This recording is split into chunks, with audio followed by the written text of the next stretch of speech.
ये था मतलब प्राइमरी स्कूल चौथी तक का। अच्छा। जब चौथी का होता था उसका इम्तहान हाँ ब्लॉक का, हाँ। तो तब वो अंग्रेज इंस्पेक्टर था। अच्छा। वो आता था ना जब हाँ। इंस्पेक्शन के लिए, हाँ जब इसकी जगदीश चंद्र बसु की, महात्मा गांधी, जवाहरलाल नेहरू की इनकी फोटोएं हैं ना, हाँ। वो संदूक में रख देते। अच्छा, हाँ, स्कूल वाले फोटो उतार देते थे? हाँ फोटो उतार देते क्यों? उस टाइम, मतलब वो बुरा मानते थे ना अंग्रेज। अच्छा, अंग्रेजों से डरते थे मास्टर। अच्छा, कौन से सन की बात है ये? ये सन की बात है, क्या नाम था रे, जब मैं ऐसा होगा 6-7 साल का। यानी ये 1940 के आसपास की बात है।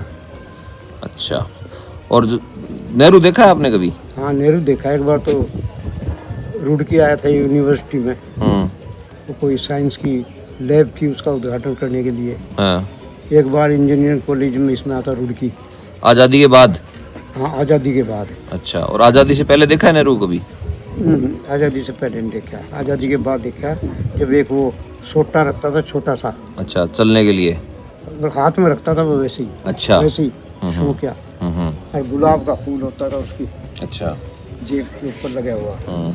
और अंग्रेजों के राज के टाइम की कोई बात याद है आपके? हाँ अंग्रेजों के टाइम की बात यार। क्या? एक बार अंग्रेज जो है ना, मतलब 2-3 आए, वो इधर कहीं गए थे खेतों में, और वो रास्ता भूल गए, लालटेन उनके हाथ में थी।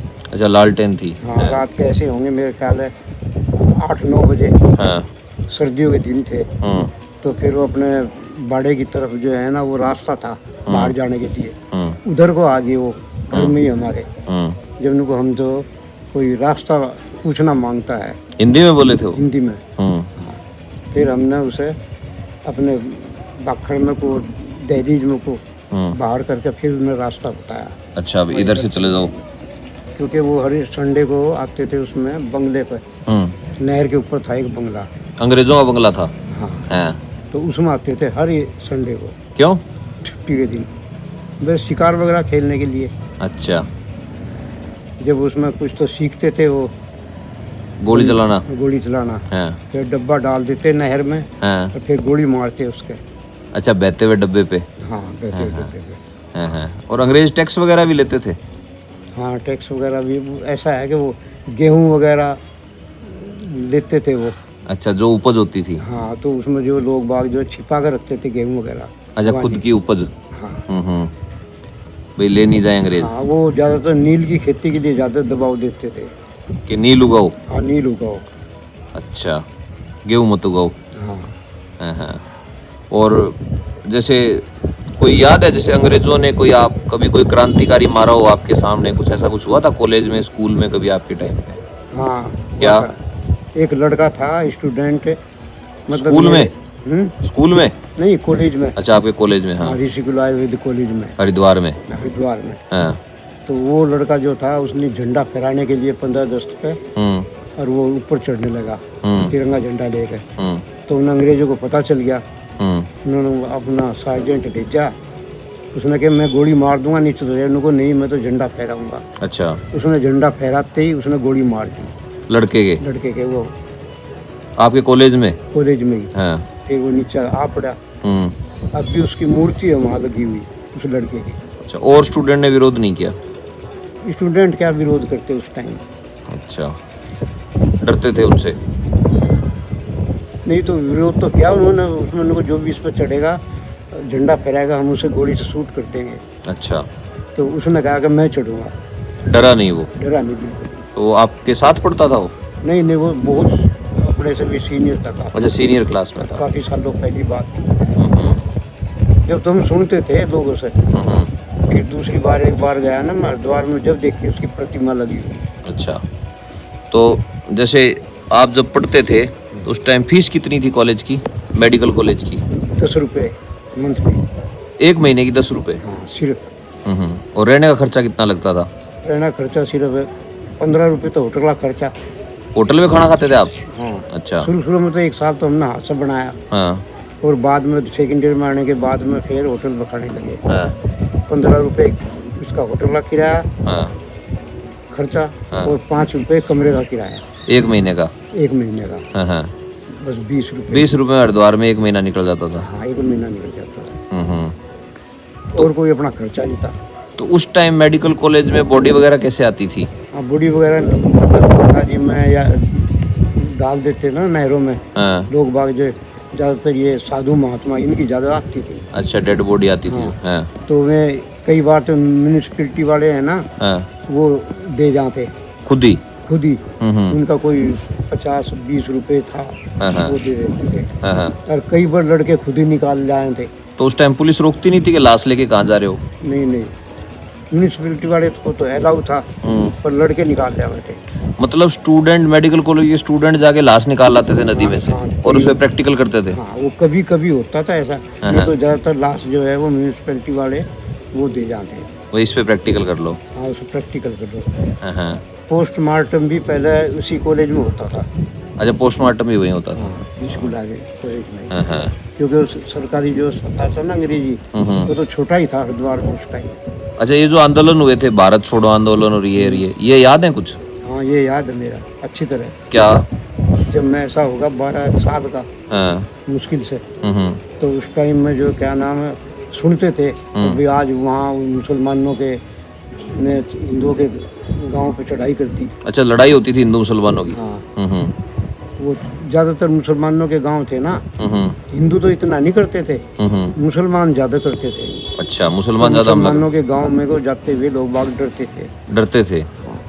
नहीं, मैं पूछ रहा हूँ, जैसे आंदोलन हुए थे ना, गांधी जी ने आंदोलन किए, ये किए, ये याद है कुछ आपको? हाँ, ये याद है, गांधी जी ने आंदोलन किया था, वो एक तो नमक आंदोलन किया था। अच्छा, और फिर जैसे आप जब पढ़ाई कंप्लीट हो गई और पहली बार जब मेडिकल ऑफिसर बने, तो सैलरी कितनी थी? 140 रुपये, 130 रुपये पे, हाँ। 10 रुपये महंगाई भत्ता। अच्छा, 140 रुपये। हाँ। उसमें खर्चा कितने में निकल जाता था? 40 रुपये में खर्चा निकल जाता, 100 रुपये बचते थे। अच्छा, फिर उस 100 रुपये का क्या करते थे? 100 रुपये में घर भेजता था हर महीने। अच्छा, घर पे भेजते थे? वहाँ जो है लोग बाग मोहल्ले के कहते थे यार इनके ब्राह्मणों के तो 100 रुपये हर महीने आ जा। बड़ी बात थी ये। हाँ, बड़ी बात है, 100 रुपये बहुत होते।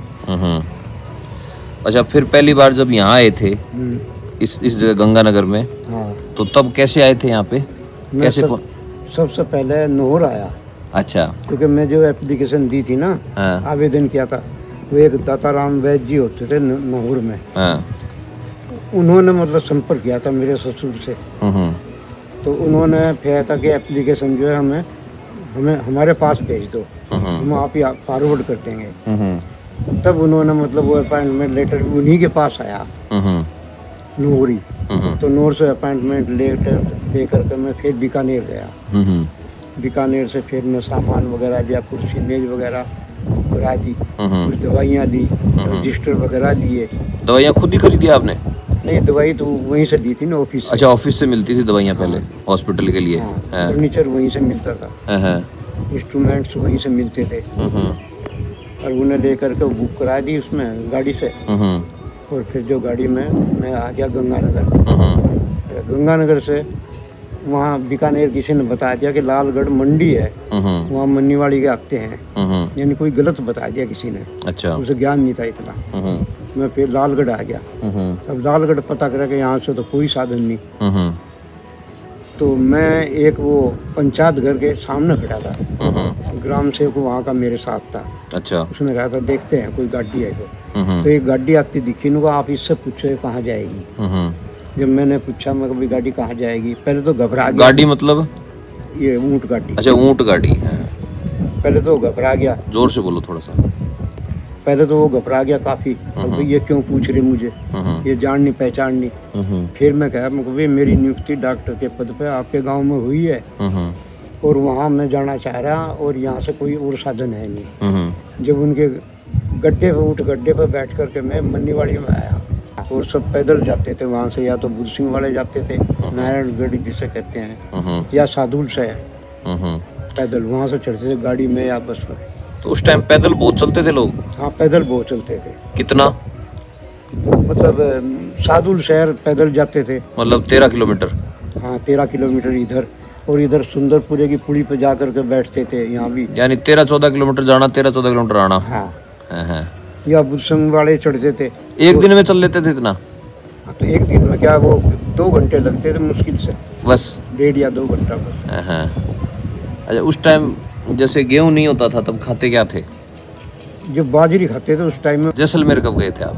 जैसलमेर गया था सन 78 या 79 के बीच में, सिर्फ 7 महीने के लिए बस। और ये इनमें से याद है कोई पुराने आदमी जो अब नहीं है, उनकी कोई बातें याद है? कोई हाँ, याद वो है? फत्ताराम जो है वो मेरा खास दोस्त होता था एक तरह से। अच्छा। जयपुर वगैरह जब मेरा ट्रांसफ़र होता था वो ही जाता था साथ में। अच्छा।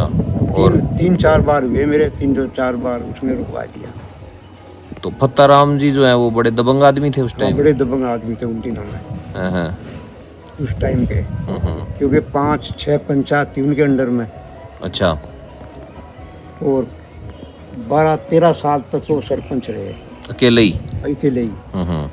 और फिर बाद में 9 मंडियां थी उनके अंडर में, उनके चेयरमैन थे 9 मंडियों के ऊपर। और ये जो कहते हैं एक बीमारी आई थी, काती वाली बीमारी, वो याद है आपके? हाँ, एक बार आई थी बीमारी, वो चूहों से फैलती थी। प्लेग। अच्छा। तो पहले की तो कम थी उन दिनों में, हाँ। प्लेग फैलती थी चूहों से, तो उसके फिर वो वैक्सीन वगैरह लगाते थे वो। अच्छा, तो प्लेग से मरे थे लोग काफ़ी मरे थे। हाँ। आपके सामने हुआ है ऐसा कुछ, कोई मरे हो? मेरे सामने है, पर वो इतना ज़्यादा नहीं। हाँ। अब उसमें गांव के गांव खाली हो गए थे प्लेग से। अच्छा, पुराने टाइम में। अच्छा। फिर चेचक तो होती थी उन दिनों में काफ़ी। फिर वो दवाइयाँ वगैरह ले आते थे ना डॉक्टर वगैरह गांव में, तो फिर वो यहाँ लगाते थे हाथ के ऊपर, घुमा करके, एक चक्री सी होती थी उसमें, तो उसे ऐसे घुमाते थे, उसमें चमड़ी जो उखड़ जाती। अच्छा। उसमें फिर उसकी दवाई की बूंद डालते थे। तो इसीलिए पुराने लोगों के कंधों पे चांद सितारे से बने हुए हो? हाँ, 3-3 निशान है वो सबके। मेरे भी हैं। अच्छा। सबके हैं 3-3 निशान। फिर वो पक जाते थे काफ़ी। अच्छा। बस पैदा हो जाती उनमें। ठीक है। तो आदमी को स्वस्थ रहने के लिए क्या करना चाहिए खान पान में? आदमी को स्वस्थ रहने के लिए कम से कम एक तो सादा खान पान, और एक कम से कम आध घंटा जरूर भ्रमण करना चाहिए। अच्छा। और व्यायाम वगैरह और योग वगैरह ये करते रहना चाहिए। अच्छा। प्राकृतिक रहन सहन हो तो उसमें बीमारियां कम होती है। अच्छा। और आयुर्वेद जो है, आयुर्वेद बढ़िया है या एलोपैथ बढ़िया है? दोनों अपनी जगह अच्छे हैं, ठीक है। अच्छा। आयुर्वेद तो पुरानी बीमारियों के लिए बड़ा अच्छा है, कारगर। अच्छा।